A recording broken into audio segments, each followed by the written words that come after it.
Okay. Good morning, everyone.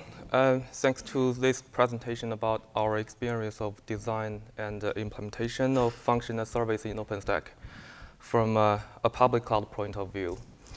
Well, speaking of function as service in OpenStack, actually, I mean Qinling, which is an official OpenStack project which was approved in the end of Queen's dev cycle.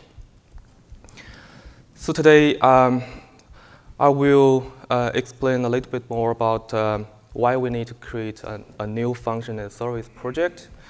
And then for the main part, I will discuss the challenges and considerations we have experienced. And in the end, I will show you a demo as usual. Actually, I don't want to spend too much time on explaining what is function as service. I assume most of you have known about it. And if you happen to know nothing about it, all you need to know today is function as a service is the next step of container. Okay, just kidding. But to be honest, function as service is actually gaining momentum these years, especially after AWS announced Lambda in 2014. So with function as service, the developers don't need to spend time and resources on server provisioning, maintenance, scalability, and capacity planning, etc. All the tasks and capabilities have been handled by the cloud provider and completely distracted away from the function developer or operation team. So as a result, the developer only need to focus their attention on the application's business logic, and the operation team are able to elevate most of their focus on more business critical tasks. So currently, there are a lot of function as service implementations in both public cloud and private cloud. And there are also numerous open source projects in the market. So look at this picture. It's really crowded, right? So why we still need to create a new function as a service project in OpenStack? The short answer is we have no choice in OpenStack, but we need it. As an OpenStack-based public cloud in New Zealand, we already have a lot of customers who are happy with our existing services. They put their data in our data centers. They develop their application on top of the services. And one day they came to us and asked, well, we found it very useful for AWS Lambda. It's event-driven and only charge for the time the function is actually running. And also, it's not necessary to maintain any virtual machines or even containers. It's fantastic. So why don't you provide such a service in your cloud? Well, fair enough. Why not? So Catalyst Cloud is a company that relies heavily on open source technologies. So we took a look at the existing open source projects. We found most of them are bonding tightly with Kubernetes ecosystem. And some of them are even providing Kubernetes API by using the customized resource definition feature in Kubernetes. Apparently, Kubernetes already won the container orchestration war, right? But we are still using OpenStack. We are still running business around it. So what we need is a solution that could be integrated well with OpenStack services. For example, using Keystone for authentication, authorization, and we need a container orchestration agnostic architecture because some of New Zealand customers are still using Docker Swarm. And of course, we need to provide an OpenStack-style command line interface to provide a consistent experience to end users. In the end, we found if we complete everything we need in any of the existing open source project, we are actually creating new thing.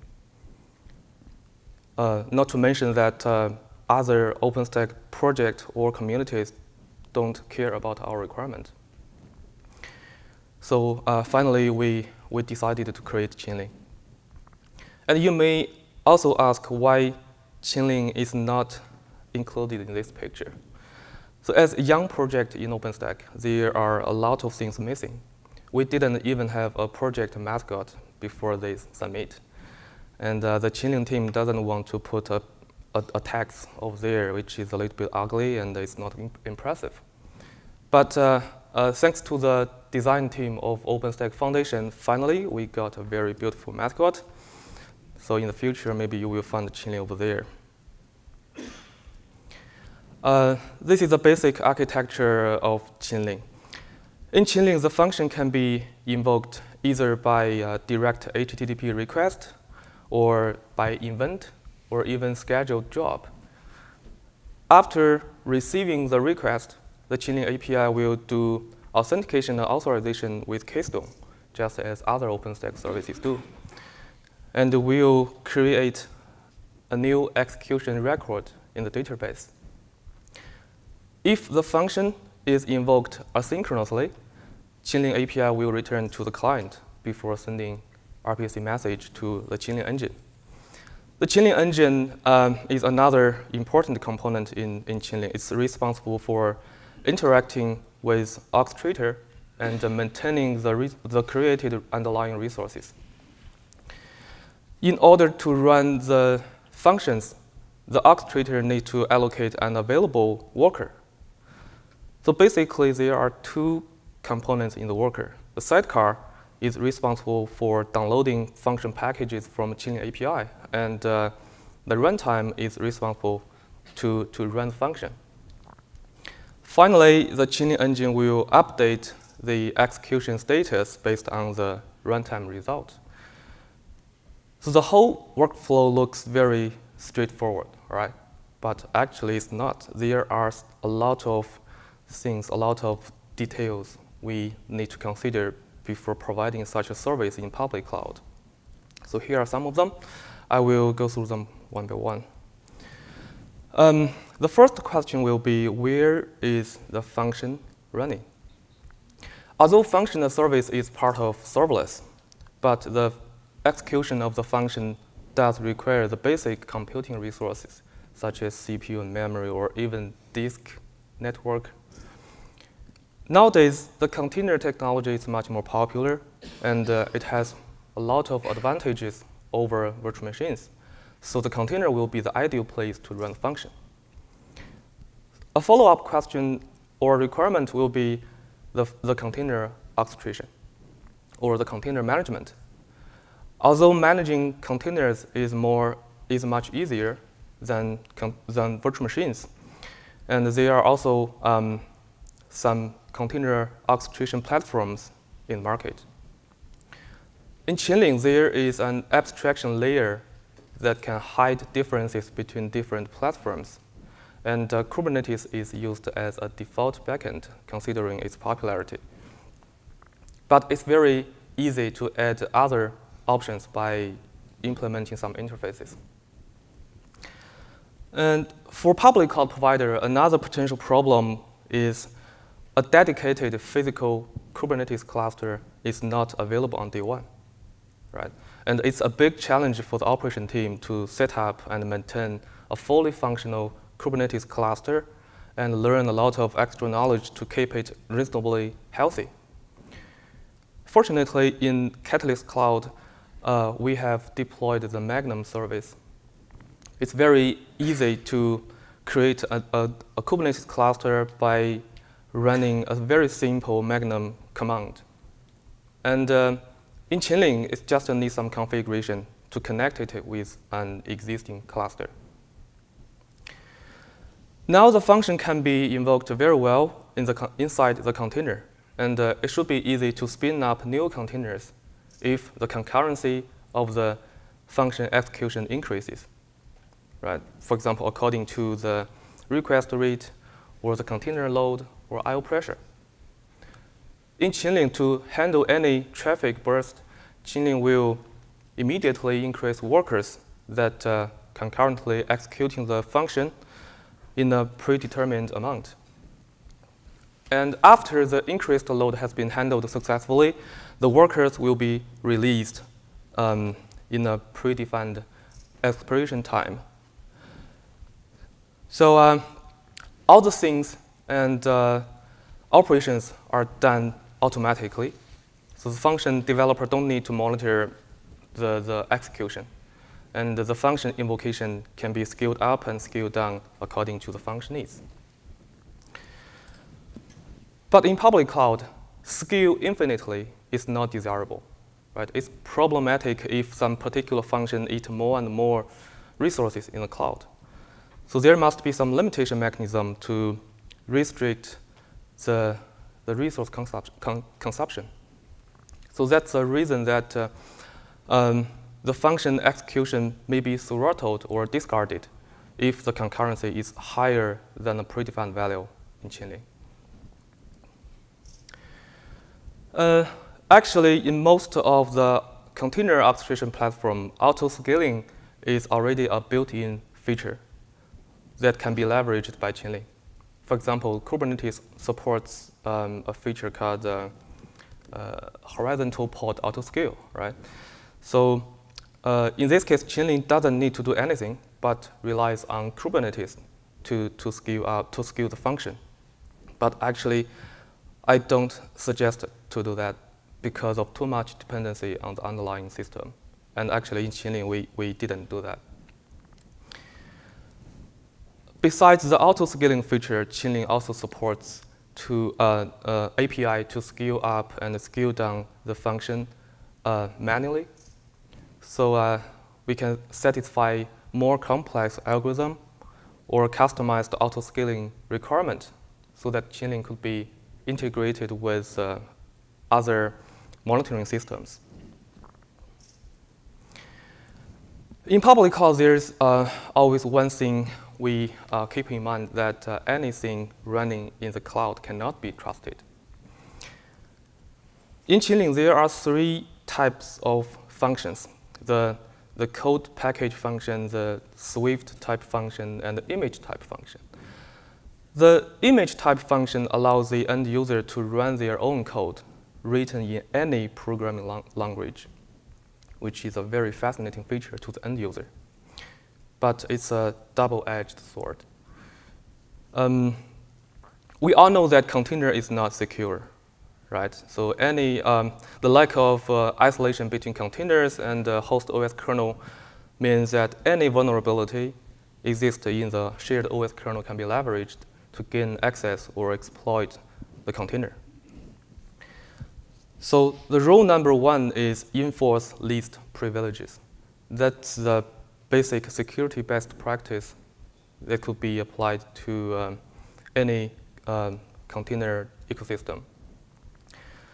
So ensuring that container operates with the least privileges or access required to get the job done can reduce our exposure to risk. And additionally, we need to rely on the vulnerability management, the monitoring activities, and other capabilities from our operation team. Again, we can leverage the container orchestration platform's features to guarantee the security. Again, in Kubernetes, all the resources are created with unbound CPU or memory. So we need to create a resource quota policy that attached to the Kubernetes namespace in order to limit the resource consumption of the pod. And network policy is also important. We need to make sure that the container or the pod communicate only with those they are supposed to. And the security context, which controls the security perimeter that will be assigned to the container or pod or volume. So if you deploy the Kubernetes cluster on top of virtual machines, maybe you will get some performance degradation or more complexity, but you will get a more secure environment to run your function. Kata containers. Yeah, I believe most of you have heard about that. It also announced its first official release the day before yesterday. The Kata containers was launched in the end of last year. It's now managed by OpenStack Foundation. The Kata containers aims to provide lightweight VM that could seamlessly plug into the container ecosystem. It provides OCI and CRI compatible interface. In Kata containers, each container or pod is booted with its own unit kernel. It's not necessary to gain access to the host kernel, and we can get fully security benefit of VMs. So it simplifies the security policies we put in place to protect the host kernel and the container exploits. gvisor was announced by Google in last month. It's also trying to solve the container security issue, but by using another approach.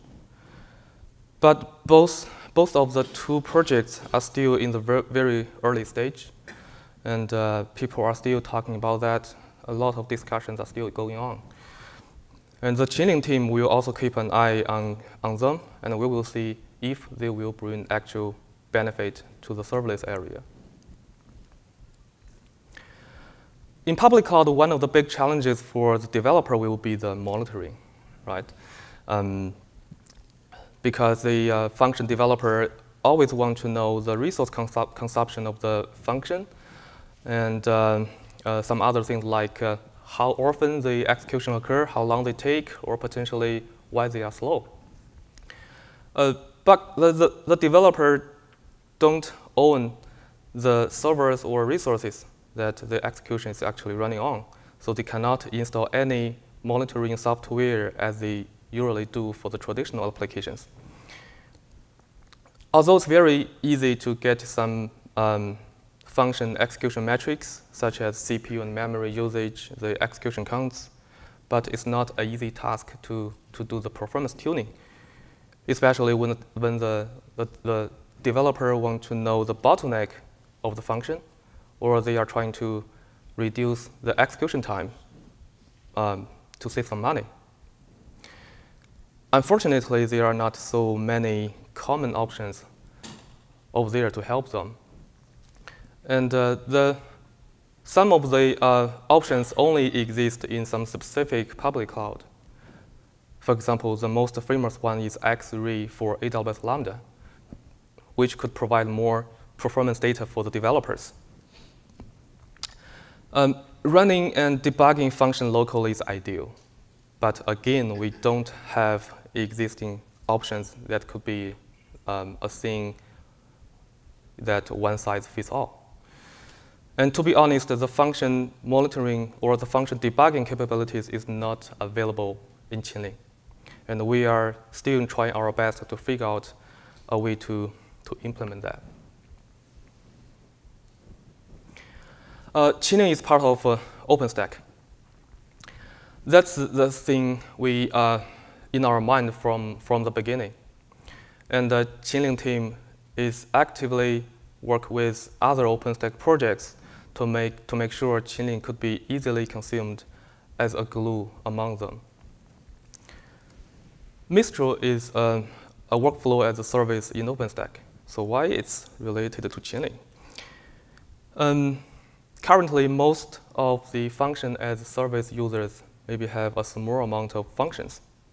But imagine that in future, if you want to break down a whole monolith, for example, 10 microservices can turn into 100 or 200 or even more functions.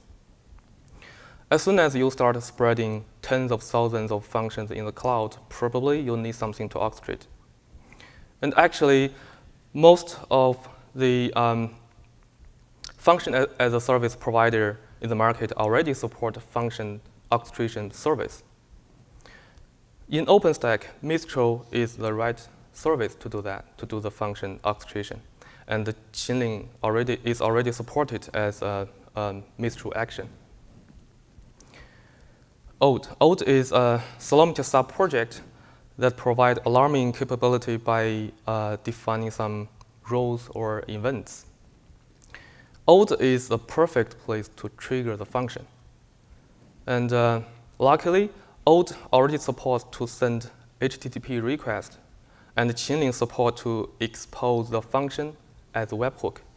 So the end user only need to define their alarm by specifying the event they are interested and the function webhook that could be invoked.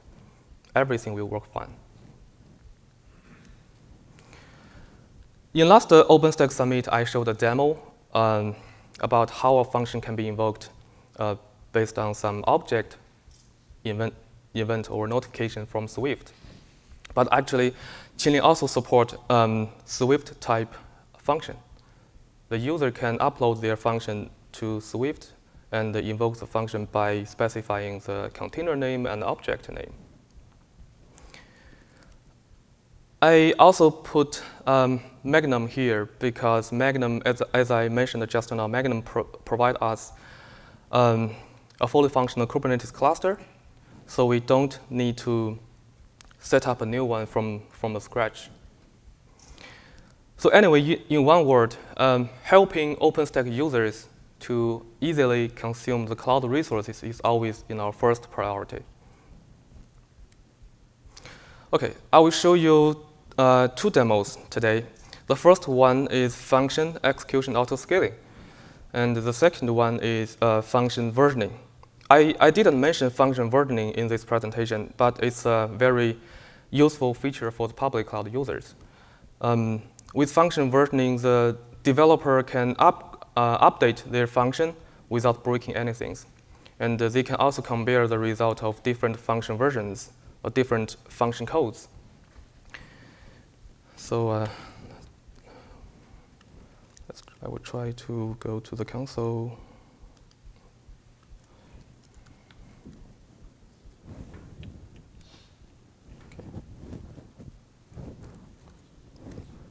Is it clear? Okay, big enough. Okay. First, my habit is always okay.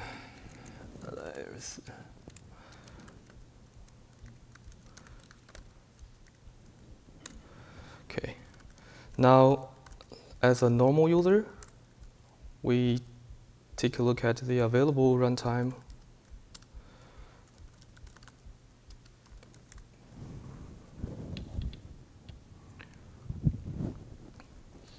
Okay, now we have an available Python program language runtime that could be used.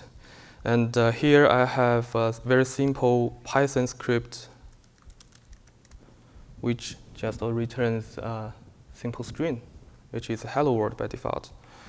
And now we create the function by specifying the runtime and the file. And also we need to tell Qinling that the function entry, which is the module name and the method name. The module name is hello world. Method name is main. Okay. Now we have a function defined, and we can try to invoke the function manually.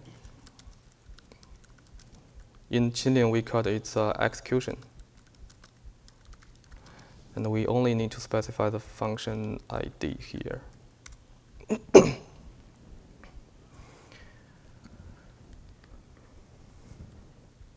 So you can see the hello world in the output field. And now, Qinling also supports a useful command for admin users, so that admin user can take a look at the workers allocated for the function. So we switch to the admin, and we can check the function worker by specifying the function. Oh, sorry, function ID. So we need.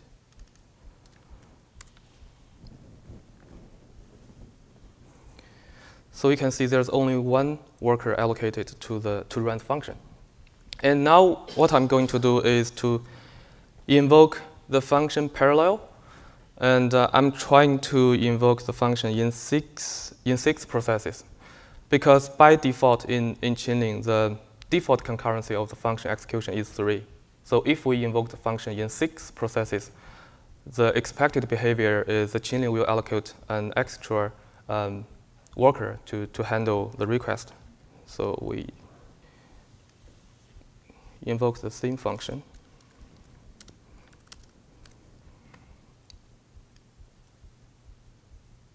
Okay. 1, 2, 3, 4, 5, 6. Okay.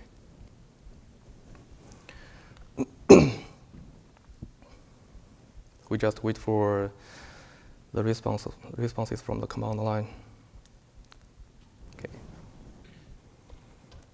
So now all the execution should be finished.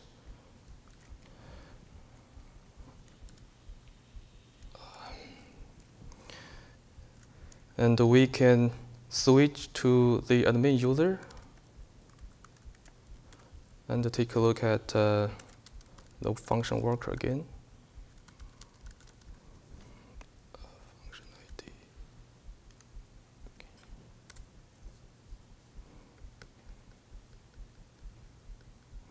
So you can see there are already 2 workers allocated.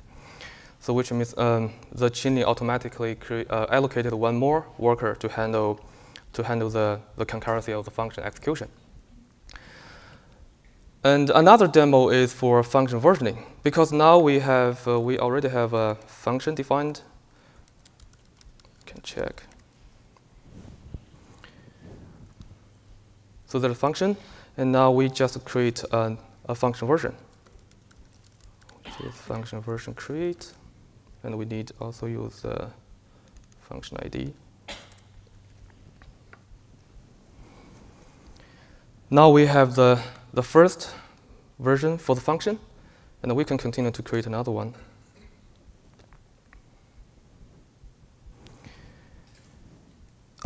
Because we didn't make any changes to the function code, so Qinling doesn't allow the end user to create another version without any code change. So now we are trying to modify the function a little bit. We just replace the hello with goodbye. So after changing the code, we need to update the function. Still need the function function ID, and also we need to specify the function location.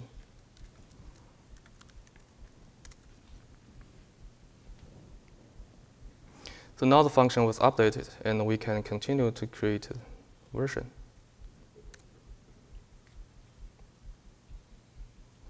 Okay, now it's version 2. So what I'm going to do is to execute the first version. So you can see function execution.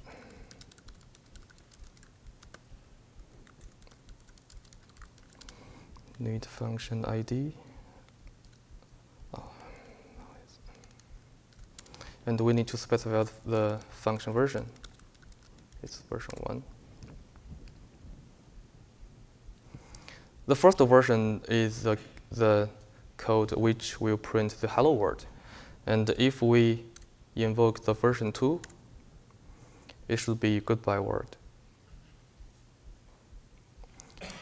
Yeah, it's here, goodbye world. And now if we satisfy with the result of version 2, we can easily delete the first version because we don't need it. Function version, delete, need function ID, and we just print 1 here. Okay, so there should be only 1 version for the function. And this time, we just invoke the function without specifying any function version. So the expected output should be execution create function. I will check error.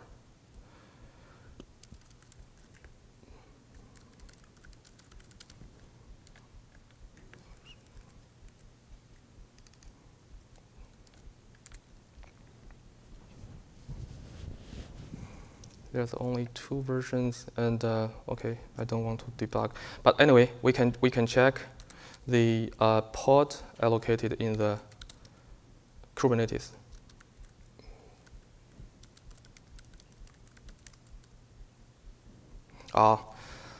That's because by default there are only 3 workers in the orchestrator pool. So all the 3 workers are allocated, and we will keep the workers running by default for 5 minutes. So in that 5 minutes, we will have no available workers. But what we could do is that's actually an advanced feature in Qinling, that in admin user, we could do a function detach. We just need to specify the function ID, maybe this one.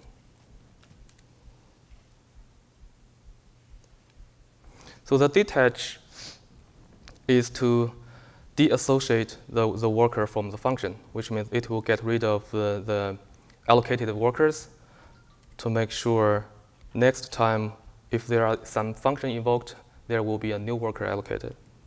So we could check. We need to also see the function version. Okay, so that's a reason.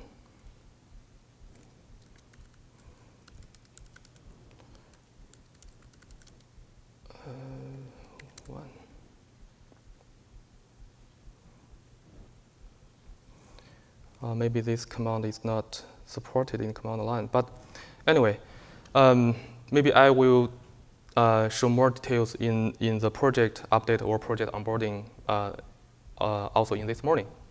But just now, if I invoke the function without specifying any version, the code that will be run will print the goodbye word, which is the latest version we used. Okay, this is the other demo I show you today. So back to the slides. Apart from the above problems we discussed, I still didn't mention a lot of things such as the log management and how to do function billing, and also the event standardization.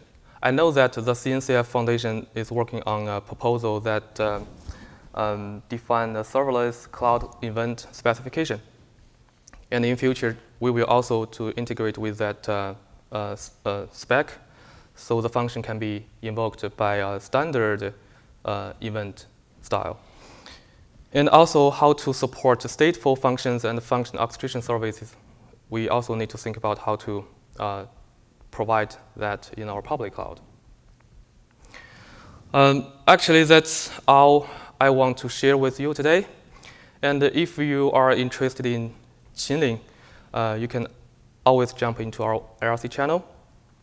And Qinling already used the storyboard for the feature proposal and bug tracking. And also we have a very simple, or to be honest, a very poor documentation because we don't have much contributor right now. And also, still in this morning, there are 2 more topics related to Qinling. One is project update, and I will tell more detailed features in project update. And also project onboarding, there will be a freestyle chatting, maybe. OK, that's all. Thank you. Thank you very much.